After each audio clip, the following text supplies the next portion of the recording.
Quase todos conhecemos Antoine Saint-Exupéry.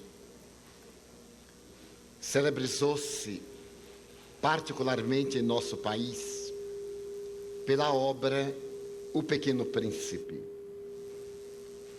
Muitos talvez ignoremos que esse homem extraordinário foi pioneiro do correio aéreo Paris-Dakar, celebrizando-se como um dos maiores pilotos deste século. Posteriormente às suas experiências entre Paris e Dakar, ele foi convidado pelo governo argentino para fazer o mesmo percurso, porém, Buenos Aires, Ushuaia, o ponto mais austral da América do Sul. Antoine Saint-Exupéry era uma alma sensível. Apaixonou-se por uma argentina, casou-se e voltou à sua cidade natal. Quando veio a Revolução Espanhola, abrasado pelos ideais da solidariedade humana, da fraternidade e a defesa da democracia, ele ofereceu-se para lutar em favor da preservação dos ideais de nobreza da criatura humana. Mas sendo mais um artista que um belicoso, facilmente ele caiu numa emboscada, foi sumariamente julgado e atirado numa cela de uma fortaleza medieval. Deveria morrer na madrugada seguinte. Ele foi totalmente desnudado do corpo, da alma, havendo perdido a identidade quando lhe deram o número como prisioneiro. Naquela noite, na cela miserável em que estava, e tendo como bengala psicológica o hábito do cigarro, ele procurou nos trapos a que estava reduzida a sua roupa e encontrou uma baga de cigarro. Era tudo o que havia sobrevivido à inspeção rigorosa. Ele retirou o pedaço, tentou corrigi-lo, colocou nos lábios, mas não tinha fósforos. Olhou o guarda, que normalmente é um prisioneiro que toma conta de outro prisioneiro. E tomado de espanto, ele percebeu que o guarda era um jovem de menos de 25 anos. O rosto era patibular, a expressão era amarga. Ele tentou sorrir para o guarda, mas o guarda não respondeu ao seu gesto. Ele acenou-lhe, tentando chamar-lhe a atenção, mas o guarda havia morrido. Era o indivíduo que perdera os ideais. Ele novamente sorriu. Um sorriso canhestro, um sorriso de timidez. E o guarda ficou embaraçado. Ele resolveu sorrir com espontaneidade. E o guarda ficou corado. Então ele perguntou: você tem um fósforo? Ou isqueiro? Falando muito mal o espanhol. E o guarda, pela primeira vez, pareceu que vivia. Acercou-se da cela, acendeu o isqueiro e colocou junto ao cigarro. Ele tirou a primeira baforada. E então falou a meia voz. Era uma interrogação. Você tem filho? A resposta sem palavras. Porém o guarda sentiu que tinha filhos. Você é um homem feliz. Você escolheu a coisa errada no momento certo. Eu escolhi a coisa certa no momento errado. Você está lutando por uma causa infeliz. Mas este é o momento correto dessa luta. Eu lutei por uma causa nobre na hora errada. Eu também sou pai. Quando você chegar a casa, você vai abraçar os seus filhos. Mas eu jamais voltarei a abraçar os meus filhos. Tão somente porque eu escolhi o dever correto no momento inexato. Houve um silêncio sepulcral. Quando você abraçar os seus filhos, diga-lhe que um pai adelou muito por abraçar os seus próprios filhos, mas não teve oportunidade, porque havia elegido a coisa certa para o mundo errado. Quando ele apurou os olhos, a luz buxuleante de uma labareda que crepitava em um archote preso à parede, ele percebeu que o guarda chorava silenciosamente. Foi tomado de compaixão e, sem qualquer palavra, o guarda arrancou da cintura um molho de chaves, abriu o cadeado, depois abriu a fechadura, correu a lingueta, segurou com violência e praticamente o arrastou. Ele acreditou que ia ser fuzilado. Arrastou pelos corredores sombrios, pelas escadas naquele dédalo. E quando o vento frio da noite lhe bateu o rosto, do lado de fora da fortaleza, o guarda apontou os Pirineus, a fronteira natural entre a França e a Espanha. Apontou e disse-lhe com um sinal que ele fugisse. Ele se deteve. Deveria ser uma armadilha. Ele seria fuzilado pelas costas. Mas não tendo outra alternativa, os olhos do guarda brilhavam e as lágrimas corriam. Ele foi recuando devagar, depois saiu a correr. E a certa distância, ele olhou para trás e viu aquela sombra na sombra. Era o guarda. O guarda estava voltando.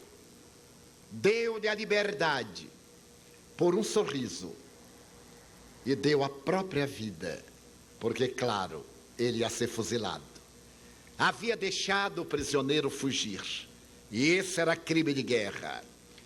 E Antoine Saint-Exupéry, depois dessa experiência notável e de outra experiência que ele viveu no deserto, materialista, realizando as incursões em monomotor, o seu aparelho caiu em pleno deserto de Saara. E aquele que com ele viajava, normalmente o mecânico de bordo, lhe disse: é um defeito, para o qual não vejo como poder corrigir.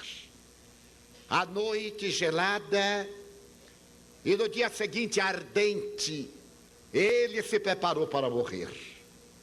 A vida não tinha sentido. Foi quando ele percebeu um rato do deserto, chamado Feneche, passar pelas dunas.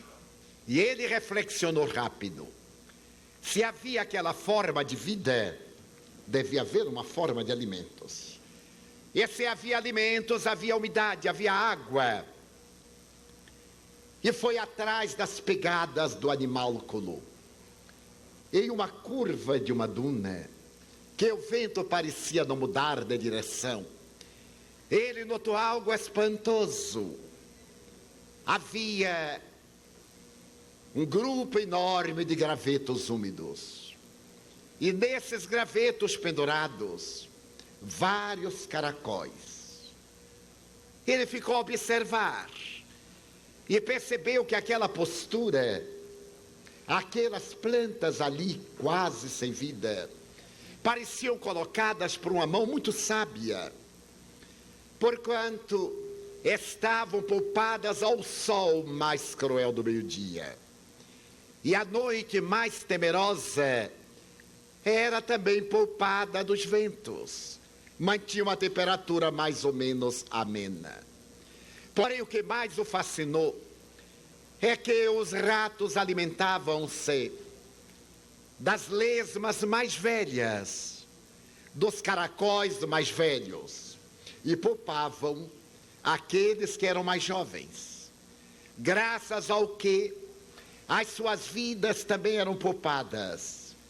Se eles se nutrissem dos mais jovens, que não se poderiam reproduzir, ao terminarem aquele grupo, terminaria também a sua existência. Ele ajoelhou-se nas areias e exclamou duas palavras: Mon Dieu. Então há uma realidade de uma inteligência naquele deserto cruel. E então ele orou: se você se preocupa com esses pequenos fenechos e com a vida desses jovens moluscos, você se há de preocupar também comigo e com o meu mecânico de bordo, com certeza.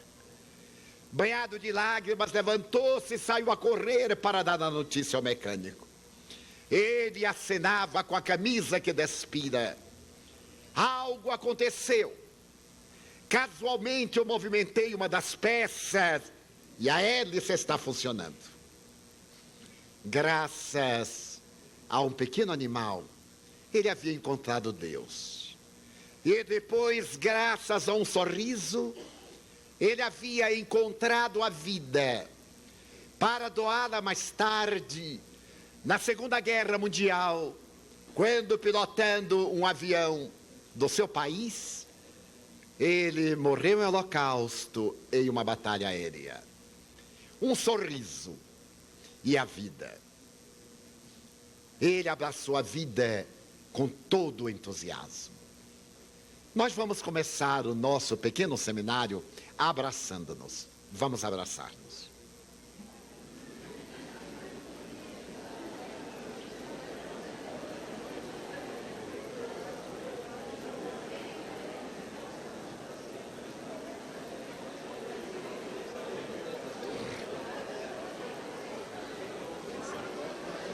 Hein? Eu não conhecia. Claro. E você não me abraça todo lerdo. Depois eu estava pensando. Todo mundo abraçar todo Quem que eu mundo. vou abraçar? Ninguém.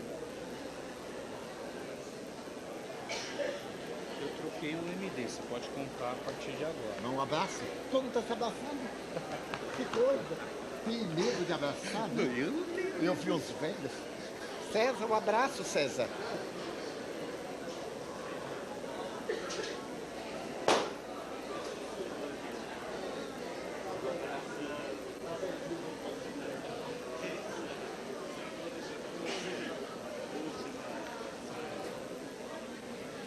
Também não precisam...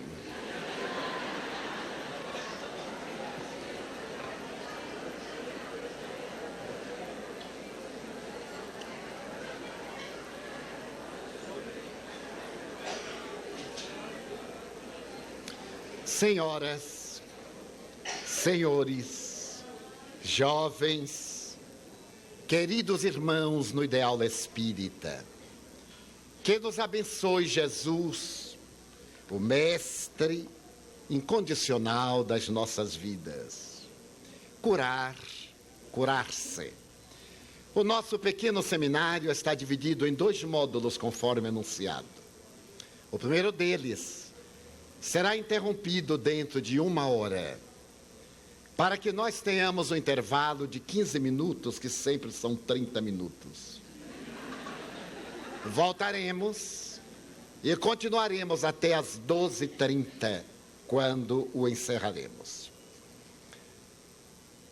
O Dr. Bernie Siegel, considerado o maior cancerologista dos Estados Unidos, quando recebe um paciente, mesmo que portador de uma neoplasia maligna com metástase, faz uma pergunta com 3 opções. Você deseja cirurgia, quimioterapia ou psicologia? E o paciente, tomado de espanto, dá-lhe a resposta que lhe parece melhor. E ele faz uma análise psicológica do alto amor ou da ausência de autoestima do paciente. Se o paciente diz: eu desejo uma amputação imediata, uma cirurgia, ele calcula que o paciente não tem uma elevada autoestima e que vai ter uma pequena sobrevida, se naturalmente ele sobreviver à cirurgia. Se ele redargue que deseja quimioterapia, ele tem alguma autoestima. Então ele terá a oportunidade de uma sobrevida mais dilatada. E se ele pedir uma terapia psicológica, ele terá uma larga sobrevida. Porque ele tem uma grande autoestima e confia na vida. Fatores absolutamente essenciais para um estado saudável: autoestima, confiança na vida e o ideal para abraçar. O Dr. Burt Siegel recebeu oportunamente um paciente de 78 anos de idade, o Sr. John Florio. Ele desejava uma avaliação e submeter-se à terapêutica conveniente. Foi-lhe feita a pergunta e ele respondeu de imediato: eu quero um tratamento psicológico. Esse não dói. Esse, naturalmente, deve ter mais garantia do que o cirúrgico. E o médico, ao examinar-lhe a história do câncer de estômago, ficou alarmado. Todos os valores eram contra o bem-estar do Sr. John Florio. Era um homem de 78 anos, de temperamento rebelde, conforme ele confessara na anamnese. Estava com uma metástase estomacal que havia afetado vários gânglios. E o tecido do estômago estava penetrado pelo tumor maligno. Os seus médicos anteriores haviam recomendado cirurgia de emergência. E o Dr. Siegel, depois de alguma reflexão, disse ao paciente: faremos a psicologia depois, mas iremos submetê-lo a uma cirurgia de emergência. Amanhã está bem? Naturalmente amanhã, porque só precisamos de fazer o exame de coagulação. Ele disse: mas doutor, eu não me posso operar amanhã? E por que não? Porque nós estamos na primavera. O senhor acha que eu me vou operar na primavera? Eu sou paisagista, sou jardineiro. Eu me dedico a criar mudas para embelezar Boston. E exatamente agora que chega a primavera, eu me vou operar para perdê-la? De maneira nenhuma. Eu somente queria saber a sua opinião, porque eu voltarei para operar-me no outono. Mas no outono você já morreu. Não, doutor. Eu era um temperamento rebelde, uma pessoa insensata que estava de mal com a vida. Quando eu me dei conta, estava com uma úlcera gástrica, que evoluiu para um câncer, e que se desdobrou nessa metástase. Mas eu mudei. E um dia eu perguntei ao meu estômago: mas afinal, somente por causa do meu mau humor você resolveu agir? Somatizou o meu temperamento rebelde e agora você pretende vingar-se de mim? Por favor, vamos fazer as pazes. Eu amarei e você me retribuirá com saúde. Eu irei agora dedicar-me à jardinagem, à beleza, e você vai me dar ensejo de prosseguir. Eu tive a impressão que o estômago reagiu através de ácidos bem agradáveis, já que normalmente eram ácidos corrosivos. E então, doutor, eu lhe peço desculpas, mas eu voltarei na primavera. Senhor Florio, o senhor é um romântico. O câncer pode ter ouvido a sua voz, mas a metástase não. As células doentias vão percorrer todo o seu sistema linfático e vão aparecer nas regiões mais distantes da matriz do câncer. Doutor, por favor, eu voltarei no outono. E sem maiores comentários, ele desapareceu. Eu anotei no prontuário: ele ficou de voltar no outono, mas eu lhe dou entre 2 e 4 meses de vida. Oportunamente, quando o médico chegou à clínica, estava sobre a mesa o prontuário do senhor João Florio. Ele não lembrava exatamente, mas ele abriu, compulsou E lá estava a anotação. Ele disse para a enfermeira: você se enganou. Este paciente já morreu. Ela disse: não, doutor, ele está aí. Mande-o entrar. E chegou sorridente o senhor João Flório. Eu não falei que viria no outono. Agora eu tenho um bom pós-operatório. Tudo sairá muito bem. E eu terei a oportunidade de, no próximo inverno, cuidar das minhas mudas no meu jardim. Tudo ok, doutor. Quais são os exames? Teremos que repetir alguns exames. Já se passaram 6 meses, senhor Flório. Ele disse: não tenho pressa. Se o câncer tem, é problema dele, porque eu estou muito tranquilo. Ele foi submetido a novos exames e, para surpresa, estava numa boa disposição para realizar a terapia cirúrgica. E é óbvio que se submeteu. Sua neta veio colaborar com o médico na enfermagem. O câncer era terrível. Foi amputada uma grande parte do estômago, 2/3. E ele teve uma convalescença ideal, recuperou-se em 5 dias, teve alta. E o médico lhe disse: vocês idosos são muito teimosos. Volte para a quimioterapia entre 10 e 15 dias. Ok, doutor. E não voltou. E não voltou mais. Certo dia o médico chega ao consultório. E lá está a ficha, o prontuário do senhor John Flório. Ele olha e diz à enfermeira: agora você se enganou. Já se passaram 4 anos. E Mr. Flório já morreu. Ele disse: então é a alma dele que está aí fora. Porque ele está aí fora. E o médico acreditou que ele estava retornando, porque, por certo, queria a quimioterapia, já devia estar num estado devastador.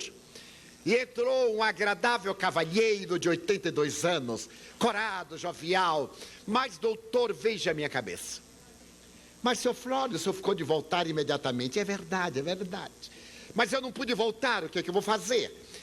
E só agora eu me dei conta que eu não fiz uma pergunta ao doutor. E tenho que fazê-la agora. Pois não, senhor Flório. E qual é a pergunta? É o seguinte, doutor. Depois daquela cirurgia, eu fiquei muito preocupado. Eu queria saber do doutor o que é que eu posso comer. E ele respondeu: o senhor pode comer aço inoxidável e tomar ácido sulfúrico, porque isso não é um estômago, é uma fornalha. Quando o Dr. Barney Siegel publicou esses comentários, 4 anos depois, o senhor Flório continuava cuidando dos jardins de Boston, com 86 anos. E ele apresenta a tese da terapia do otimismo para a profilaxia do câncer e, naturalmente, a cura do câncer. Mas não apenas do câncer, de qualquer problema degenerativo. As grandes problemáticas de Alzheimer, as grandes síndromes tormentosas e todos aqueles conflitos da personalidade. Estabelece o Dr. Barney Siegel, mas não a sós, com o Dr. Chopra e toda uma elite de psicoterapeutas que quem ama não adoece, isto é, mantém o estado saudável. As doenças que lhe acontecem são nada mais, nada menos do que acidentes de percurso. Não se tornam pessoas doentes, são pessoas que experimentam as doenças. Essas pessoas não são, elas estão doentes. Quando se é doente, é irrecuperável. Quando se está doente, é transitório. Eis porque nasce uma proposta perfeitamente consentânea com a ciência espírita, que objetiva essencialmente o ser integral, não o ser fisiológico, nem a estrutura comportamental, resultado das manifestações emocionais da criatura humana. Allan Kardec, com muita justiça, pode ser considerado o primeiro psicoterapeuta dos tempos modernos. Porque ao apresentar a doutrina espírita, ele precede Carl Gustav Jung, sob a inspiração das entidades venerandas que administram o destino da humanidade. Ao interrogar esses benfeitores, conforme se lê na questão 621, ele fazia a pergunta: onde está escrita a lei de Deus? E a resposta, que é uma das mais curtas da codificação, na consciência, antecede a psicologia junguiana mais de 50 anos. Porque ao estudar a consciência humana por mais de 40, após a sua adesão à psicanálise freudiana, Jung terá a ocasião de definir a consciência como aquele momento ideal em que o eu consciente toma conta de todas as suas estruturas psíquicas. É que vale dizer que aquele momento ideal em que você desperta para a realidade do eu profundo, do self, e ter a capacidade de penetrar na realidade cósmica, dando-se conta que é uma célula do organismo universal, célula pulsante, viva, real, idealista, com uma atividade harmônica para movimentar-se a benefício do grupo no qual está colocada. Os espíritos haviam definido que a consciência era a sede das leis de Deus, porque à época a consciência era tida como conhecimento. E até mesmo a segunda metade deste século asseverava-se com impropriedade que uma pessoa de conhecimento seria uma pessoa de consciência, o que não corresponde à legitimidade junguiana. Porque o indivíduo pode ter grande capacidade intelectual, mas não a tem moral. Mais uma vez, é Allan Kardec que precede a essa colocação notável, quando ele fala da aquisição intelecto-moral do indivíduo, que corresponde à proposta do Espírito de verdade, dirigida diretamente aos espíritas: amai-vos e instruí-vos. Intelecto moral. Porquanto, quando nós vemos a história dos grandes sicários da humanidade, de Gengis Khan até recentemente os impiedosos assassinos nazistas, ou iugoslavos, ou de Kosovo, ou de qualquer parte do mundo, a figura de um Mengele aparece com destaque, revelando uma inteligência ímpar, uma habilidade cirúrgica incomparável. E ele pessoalmente, Josef Mengele, responsável diretamente pela morte de 1 milhão de judeus que sofreram os experimentos macabros em Sobibor,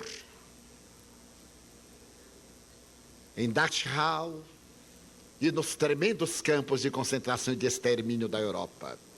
Era um homem com uma inteligência brilhante que trabalhava para uma raça superior, mas absolutamente destituído de consciência, que seria as leis de Deus emboscadas no eu profundo. Fazendo uma análise de Jesus, a doutora Hannah Wolff, psicanalista alemã, tem a coragem de dizer que Jesus foi o maior psicoterapeuta da humanidade. Porque qualquer psicoterapeuta, para fazer uma análise correta do seu paciente, ele se utiliza de alguns mecanismos. E se ele é um psicoterapeuta freudiano, ele se utiliza dos sonhos e dos paralelismos para encontrar o inconsciente, para detectar os conflitos do paciente, para entrar na sua realidade desde a concepção, até o momento em que o trauma se desvela em forma conflitiva. Jesus, segundo a psicoterapeuta alemã, penetrava no indivíduo além da realidade atual. Ele olhava-o e naturalmente sabia a causa que houvera desencadeada a problemática psicológica, física ou psiquiátrica. Mas ele sempre fazia uma pergunta embaraçosa. Toda vez que alguém se lhe acercava e ele pedia que o curasse, ele interrogava, aparentemente sem lógica. Tu crês que eu te posso curar? Seria óbvio que uma pessoa que o buscou doente acreditava que ele poderia curar. Mas a verdade é muito diferente de Joana de Ângeles Espírito. Porque pessoas há que se comprazem na enfermidade e que usam patologicamente a doença para atingirem determinadas metas. É a esposa ciumenta que não deseja que o marido vá à rua e sofre de enxaqueca. É um mecanismo psicológico inconsciente para reter o marido em casa. É o marido ciumento, estável, que faz uma úlcera gástrica para que a mulher fique ao seu lado. Seu processo de desenvolvimento psicológico infantil. É a criança mimada, a criança instável, a criança insegura, ou a criança super protegida, é a imagem da mãe protetora. E a criança traumatizada, ela não confia no amor porque crê que não merece ser amada. Utiliza-se de mecanismos conflitivos, chantagistas, para dominar as pessoas que estão à sua volta. Essa insegurança retrata um grande conflito que necessita ser trabalhado, ser digerido. E Jesus fazia a pergunta: tu crês que eu te posso curar? Porque um grande número de pacientes, repetimos, adora ser doente. Pessoas há que contam a sua doença com uma euforia, com uma felicidade, mas assim, coitado. E ele fica infinitamente feliz com a sua desgraça. É inconsciente, bem se vê. Porque é seu mecanismo de autocompaixão, de autopunição, de autodesvalorização. Na hora em que ele começar a entender que ele não merece estar doente, que a doença não inspira compaixão em ninguém. Essa compaixão é superficial. Porque nós dizemos, coitado, e vamos tomar um sorvete. E o paciente continua doente. Mas é o mecanismo da pessoa conquistar pela piedade. Porque no seu inconsciente, acredita que não tem valores para conquistar pelo amor. A mim sempre me impressiona uma atitude que no Brasil, quase genericamente, tomou conta de nós, em relação ao venerando apóstolo Francisco Cândido Xavier. Quando você fala, Chico, coitado. Eu estive lá do Chico, coitado. Eu fico doente e pergunto, por que coitado? Coitado. Ele diz, mas por quê? Coitadinho. Ele diz, mas por que o coitadinho? Mas Divaldo, ele está tão acabadinho. Ele diz que você queria que ele fosse agora Hércules aos 89 anos. Seria uma aberração. Mas ele sempre sofreu muito. Relativamente. Ele sofreu. Mas ele dialogou com as entidades mais luminosas que se comunicam na Terra. E você que tem essa saúde de aço, com quem se comunicou? Com ninguém. Nem com a esposa dentro de casa, nem com os filhos. Então eu não vejo porque esse coitado. E não há muito, quando estive pela última vez, há alguns anos, eu disse, Chico, eu lhe vou dar uma comunicação. Eu não orarei mais por você. E por que não? Porque todos que oraram por você já morreram e você já os psicografou. Esse Divaldo, sim. Várias vezes eu saí daqui e seu Ike dizia assim, dê-lhe um adeus, porque é a última vez. Ele teve câncer, morreu, você já psicografou, E está aqui. Várias pessoas, eu citei os nomes. E ele disse assim, é de veras. Eu disse, você não vai desencarnar neste milênio. Mas, meu filho, eu digo, só faltam 8 aninhos, você tira de letra. Sua família é provecta. Dona Luísa desencarnou com quase 90, seu pai com quase 90. Maria João de Deus, sua genitora, não, que veio na missão de trazê-lo à terra. E voltou. Mas você vai enterrar o milênio.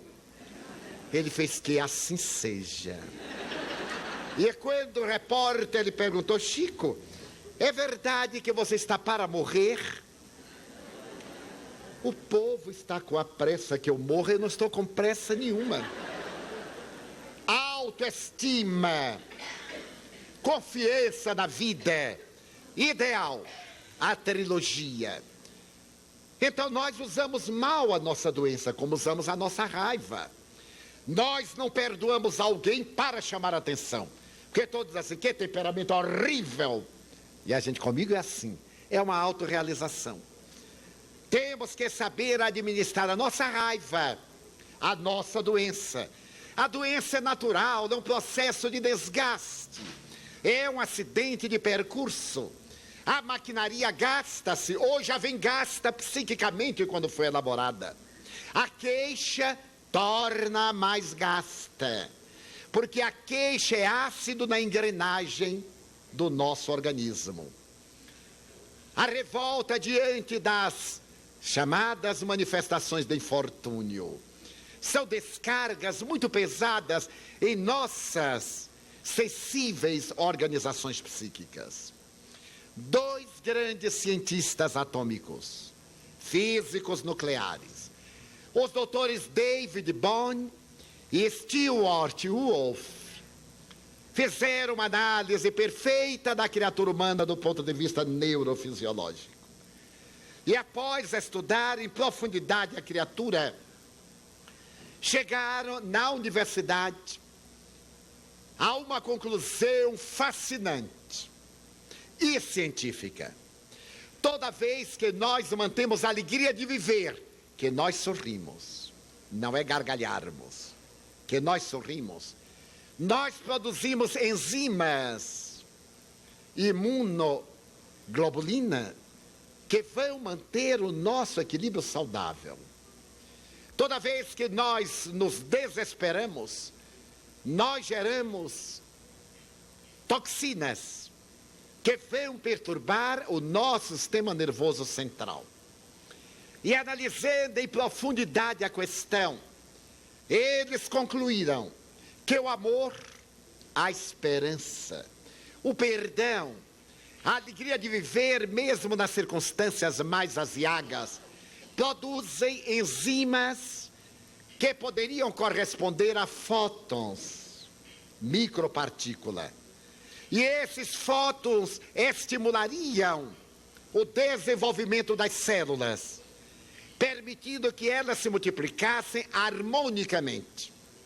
Quando nós cultivamos os sentimentos autodestrutivos, a raiva, o ciúme, a vingança, o ódio, quando preservamos o ressentimento, quando temos medo de viver, e é quando optamos pelos transtornos de natureza depressiva, os nossos neurônios produzem uma substância que corresponderia aos elétrons. E os elétrons são destrutivos, perturbando a mitose celular e, naturalmente, desequilibrando o aparelho do sistema nervoso central. Graças a isso, as enfermidades se instalam. E graças àquilo, ao primeiro comportamento, as reações são da organização psico-neuro-endócrino-imunológica do organismo. É que vale dizer que a ação do psiquismo sobre o sistema nervoso central e as glândulas endócrinas produz ou estado de natureza degenerativa no imunológico ou estado de reativação das nossas defesas. E ficaram tão fascinados que constataram na neurofisiologia que nós possuímos uma molécula que é básica para a nossa vida, particularmente para o processo gastrointestinal. São os peptídeos. Moléculas infinitamente pequenas e fundamentais, mas que os nossos neurônios cerebrais também possuem uma área fértil de peptídeos, que nessa região são denominados neuropeptídeos. É nessa área quente do nosso sistema límbico hipotalâmico que os neuropeptídeos se encontram em uma efervescência. E os dois cientistas concluíram: é uma atitude equivocada quando fazemos a dicotomia espírito e matéria, corpo e mente. A atitude é unívoca: espírito, matéria, corpo, mente. Para evitar as palavras já calibradas e emocionalmente comprometidas, eles criaram um neologismo: soma-significação. Nós somos um ser soma-significação. E estabeleceram dois físicos quânticos religiosos que a sede do espírito está nessa área límbico-hipotalâmica. O espírito é a realidade que aciona a matéria. E certamente eles estão fundamentados em uma frase latina: mens agitat molem. O espírito, a mente, o psiquismo profundo move da vida, agita a organização material. É fascinante notar que eles chegaram à mesmíssima conclusão da doutrina espírita. Porque nós sabemos que nessa área está uma glândula de fundamental de importância.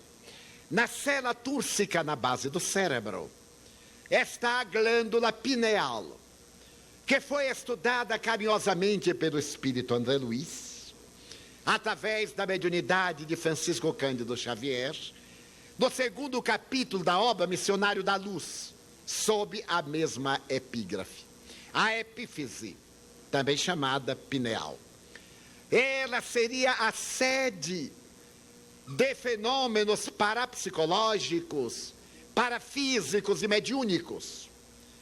Ao desaparecer a finalidade develadora do sexo, quando na puberdade ela libera os caracteres complementares do sexo fisiológico, ela se desintegraria ou se petrificaria.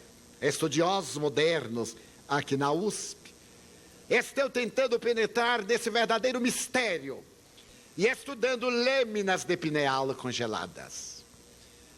E nesse momento em que ela perderia a sua função de glândula endócrina, ela, segundo André Luiz, se transubstanciaria na glândula da mediunidade.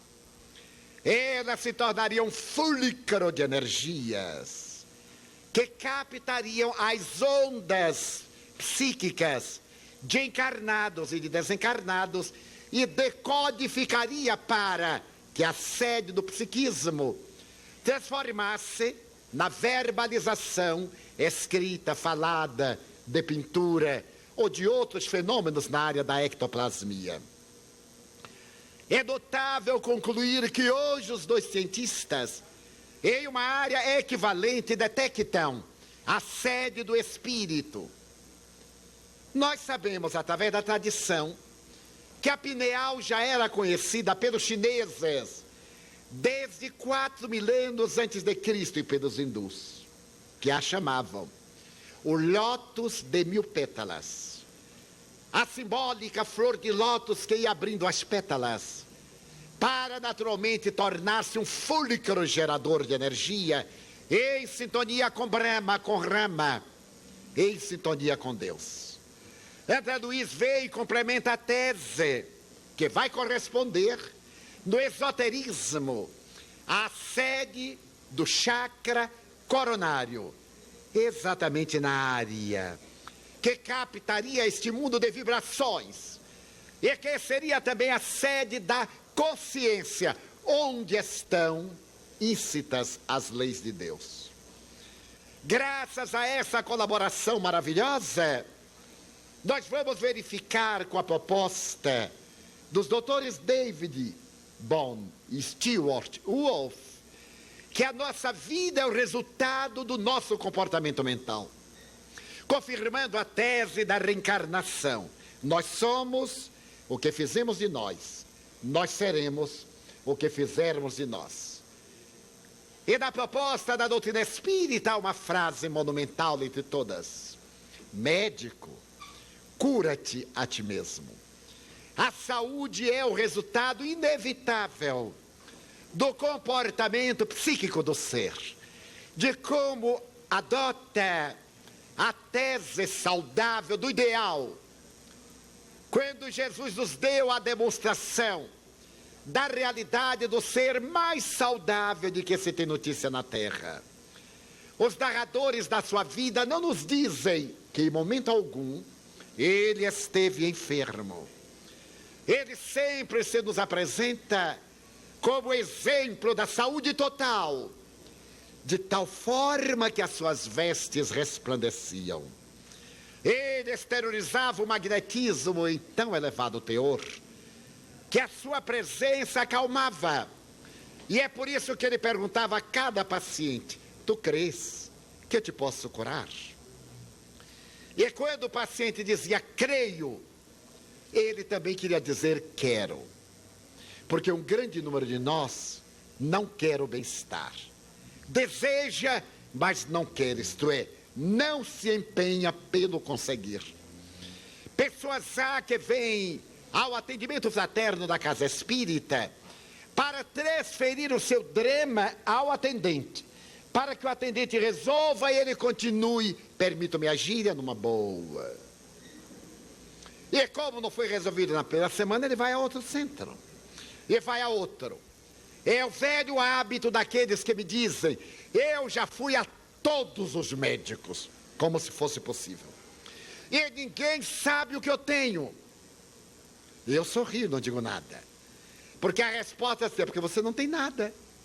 Então eles não podem descobrir. Eu tenho um filho médico, e ele me conta as suas experiências de consultório.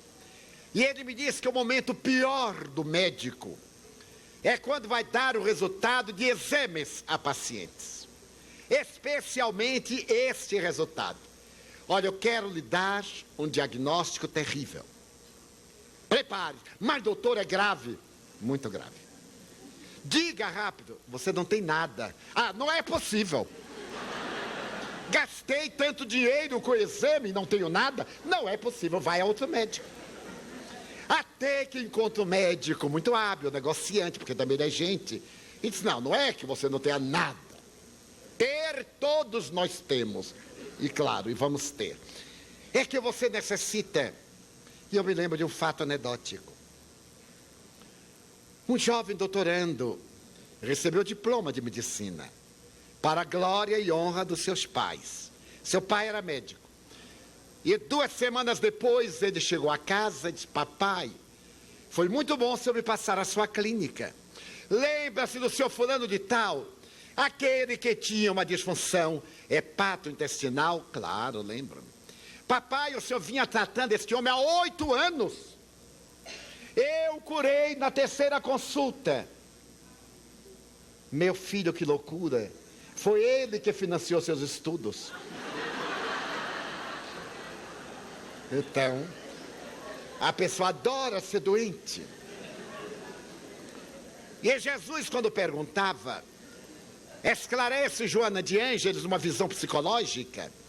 Por exemplo, que havia no poço de Betesda, próximo a Jerusalém, nas piscinas, um paralítico que ali estava fazia anos.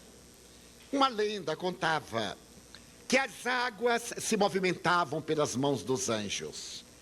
E a pessoa que se atirasse sobre aquelas águas magnetizadas pelos anjos, a primeira pessoa curava-se de qualquer enfermidade. Por essa razão, à borda do poço estavam mutilados, infelizes, enfermos de todo matiz. E esse paralítico também. Certo dia vai Jesus ao poço de Betesda, e o paralítico vê e sensibiliza-se. E diz: Senhor, cura-me. O grande psicólogo olha para ele e pergunta: tu queres que eu te cure? Quero, Senhor. E Jesus passou-lhe a mão nas pernas e ele andou, curou-se, porque quis, sob a indução magnética de Jesus. E Joana de Ângeles comenta: aquele homem ia pontualmente ali ao poço fazia mais de 10 anos e nunca se curara. Carregavam-no para lá, traziam-no de volta, mas ele ficava bem longe do poço. Quando alguém gritava: a água está mexendo, a água está mexendo, até carregarem e jogarem no poço, 500 caíram antes. Ele não se queria curar. Se ele se quisesse curar, ele ficaria sentado à borda olhando para a água. Quando a água mexesse, ele pulava. Assim somos nós. Nas nossas afecções, nas nossas infecções, nós queremos, é claro, mas queremos mais ou menos, porque a saúde é muito desagradável. A pessoa saudável tem que trabalhar, o doente não. A pessoa saudável tem que apresentar-se bem, o doente não. A pessoa saudável não tem motivo para não amar, o doente não. Então a pessoa saudável tem que ajudar os outros, o doente tem que ser ajudado. Daí é muito melhor, patologicamente, a situação do doente, porque todo mundo se compadece. Eis porque nós deveremos inspirar amor, inspirar alegria. Onde estivermos, deixarmos um sinal da nossa presença. Não obstante essa trajetória de limites orgânicos e de problemas de saúde do venerando Chico Xavier, ele jamais deu uma mensagem depressiva ou de tristeza. E quando ele fala: mas Chico, você está tão doente. Sim, mas por dentro eu estou jovial. Esse é o conforto do idoso. Ah, por fora eu estou gasto, mas eu sou jovem por dentro. É detestável.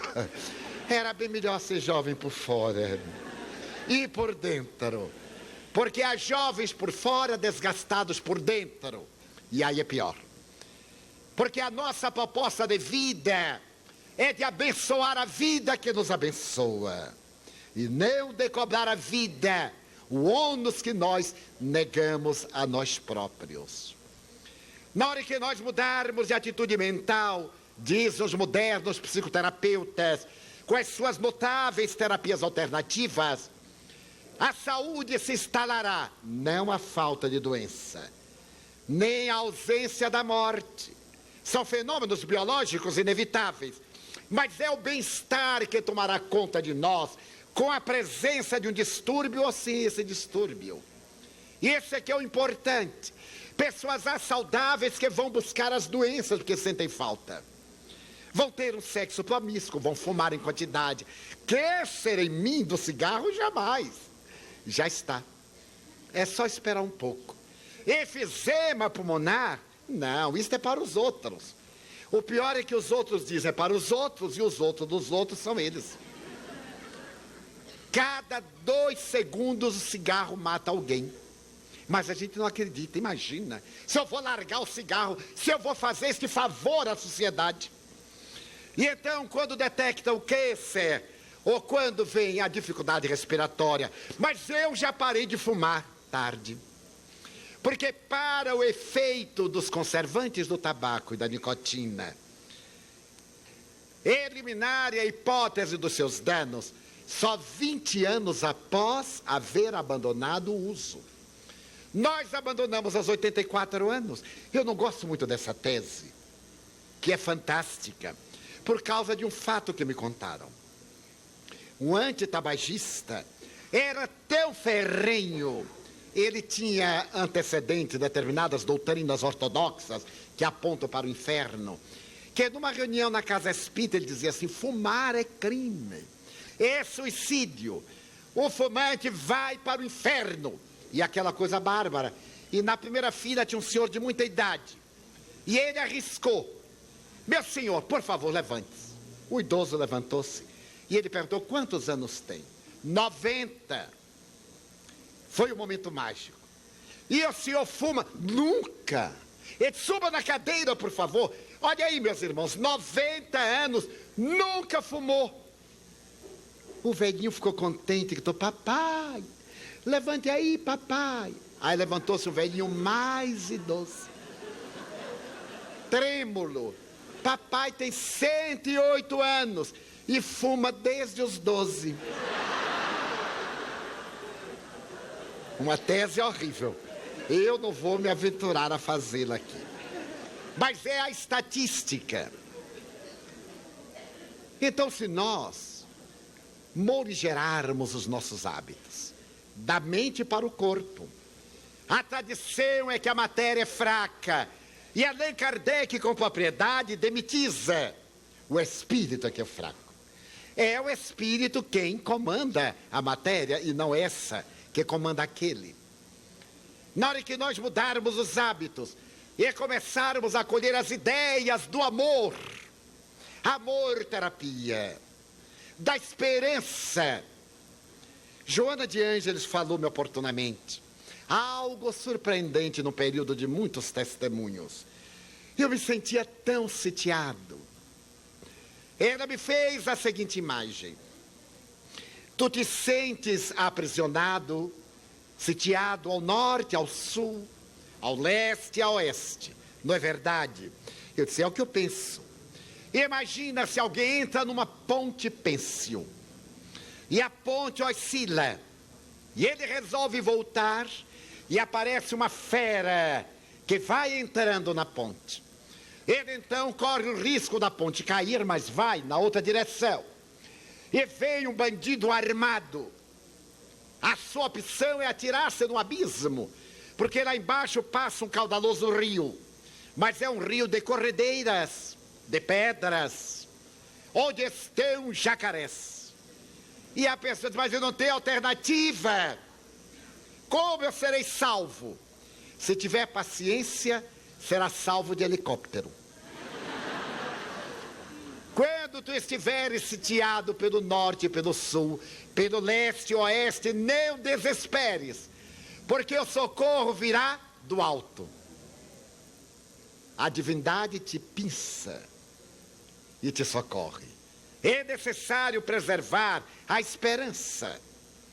E na área do curar e do autocurar-se, se esses valores, toda a terapêutica redunda, pouco significativa, porque nós bombardeamos a terapia com o nosso psiquismo que ressuma mal-estar, mau humor, ou quando somos portadores de distimia, esse mau humor, essas pessoas já nascem, já acordam de mau humor, é uma doença, distimia, necessitam de tratamento psiquiátrico.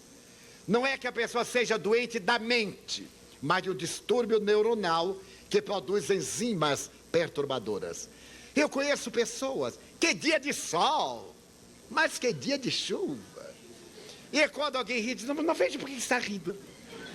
Não vejo graça. É uma doença e é hereditária. Eu conheço uma geração de distímico. Há pouco tempo, o neto do meu amigo de mau humor chegou à mansão do caminho, levado pela mãe. Eu olhei e disse, este menino parece com fulano de tal. É neto, seu Divaldo. Eu digo, outra gíria, me desculpe. Está na cara. Ele está de mal com a vida, o meninozinho me olhou, tão aborrecido de eu ser bonito, que foi uma coisa, ele estava magoado de eu ser tão atraente. E então a mãe disse assim, ele está sempre assim. O senhor poderia dar uns passes neles? Eu digo, depois que o psiquiatra veja. Porque é um problema psiquiátrico. O passe pode dar uma ajudinha, mas serão as substâncias químicas que vão renovar os neurônios cerebrais. São incapazes de acalentar ideias boas. Eu falava ao seu avô, quando nós éramos jovens, há algum tempo. Eu dizia assim, mas fulano, Está um dia tão bonito para você que não tem problemas. Eu digo, e qual é o seu problema? Se eu lhe contar a minha vida, você chora. Eu digo, conte. Conte para eu chorar. Claro que ele não tinha o que contar. Ele tornou a vida insuportável. Naquela época que não havia divórcio, ele separou-se de 3 esposas. Era o casamento, o desquite e o casamento no Uruguai. Deus abençoe o Uruguai, salvou muita gente naquela época. No Brasil era o casamento comercial, que era outra... Aliás, o casamento é comercial, é um contrato. Então, quando veio o divórcio, eu perdi a conta. E foi com ele que eu aprendi uma técnica. E eu sempre pergunto às pessoas, como vai ser casado, como vai sua esposa, como vão seus filhos? Ou as esposas, mas que bom vê-la, como vai fulano? Depois da lei do divórcio, eu não pergunto mais assim. Porque eu pergunto, como vai seu marido? Qual? Como vai sua mulher? Mas, Divaldo, quem? Fulana. Não, já estou na 3ª. Agora eu aprendi uma técnica. Como vão todos? Não magoa ninguém. Sou gentil com o passado, presente e futuro. Então, o cultivo das boas ideias. Chegaram à conclusão esses cientistas que sorrir faz bem. Por isso, um seminário dessa natureza já é a experiência terapêutica, risoterapia. Risos suaves, para que nós possamos produzir a substância que nos preserva de várias infecções gripais, respiratórias e etc. Porque nós conseguimos produzir imunoglobulina, que é a substância da saliva que nos defende de alguns germes, vírus e micróbios. Então a proposta do curar e do curar-se é a da transformação interior. E quem não acredita, porque supõe que se trata de indução sugestiva. O Dr. Bernie Siegel fez uma experiência notável na Universidade de Harvard. Um dos seus melhores amigos psicoterapeutas, criticado pelos ortodoxos da medicina convencional, resolveu proferir uma conferência no anfiteatro da universidade, uma das mais famosas do mundo. E levou um livro muito curioso. É uma história picante do século XIX. Lady Schutterling sentou-se à ponta da mesa sobre ela, numa atitude profundamente agressiva, e começou a ler um capítulo picante da obra. E notou que as pessoas começaram a ter reações faciais. Uns ficaram corados, outros ficaram pálidos. E ele continua a ler. E as pessoas espantadas, os professores de medicina irritados, até que não aguentou e disse, pare! Você me está perturbando com essa história. Através da imaginação, você está tendo reações orgânicas, mas é lógico. Para o sexo, para o vício, para o crime, a lembrança de determinados atos produz uma somatização. Por que não o amor, a esperança, a paz, a confiança em Deus? É uma questão de direcionamento mental. Os senhores acabam de dar a prova que se é possível perturbar-se com uma simples leitura, é possível edificar-se com uma simples leitura. Foi uma prova fantástica. Então a nossa proposta de manter a fé, a esperança e o ideal para colaborar na saúde é de fundamental importância. E acima de tudo manter, se é pessimista, se não consegue sair da sua função distímica, faça como o lavrador chinês. O lavrador chinês vivia graças a um animal, a um cavalo, que o ajudava a lavrar a terra. E certo dia o cavalo fugiu. E até os vizinhos gritaram, que mal. E o lavrador disse, que mal, que bem, quem sabe. 3 dias depois, o cavalo voltou trazendo uma manada de cavalos selvagens. E os vizinhos gritaram, que bem. E ele, que bem, que mal, quem sabe. Num daqueles dias, seu filho montou num animal, ainda indomado, que o atirou ao ar e fê-lo arrebentar uma perna. E os vizinhos gritaram, que mal! E ele, que mal, que bem, quem sabe? Vieram os recrutadores militares, porque a China estava em guerra, para levar os jovens da aldeia para o campo de batalha. E o filho do lavrador foi dispensado, porque estava com a perna quebrada. E os vizinhos gritaram, que bem! E ele, que bem, que mal, quem sabe? É a visão de aguardar antes de sofrer. Porque nós, por uma educação psicológica perturbadora, sofremos de véspera. Nós sofremos a angústia do mal que nos vai acontecer. E quando não acontece, ficamos tão decepcionados. Vê, eu sofri tanto e não aconteceu. Ficamos aborrecidos. Um chinês amava muito a sua mulher. E certo dia ela lhe pediu um casaco novo. No tempo que as mulheres pediam algo aos maridos. E ele disse, o que é que você vai fazer com o casaco velho? Bem, eu vou abri-lo e vou fazer uma colcha para a nossa cama. E o que é que você fará da colcha velha? Eu vou cortá-la e farei 2 fronhas. E o que é que você fará das fronhas velhas? Eu as cortarei e vou fazer um rodo para limpar o chão. E que fará dos trapos do rodo velho? Eu os molharei com barro e vou tapar os buracos da cabana. Então o marido deu o casaco novo.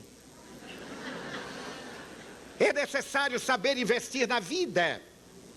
É indispensável criar essa realidade interior para que a nossa vida faça se caracterizar pela saúde.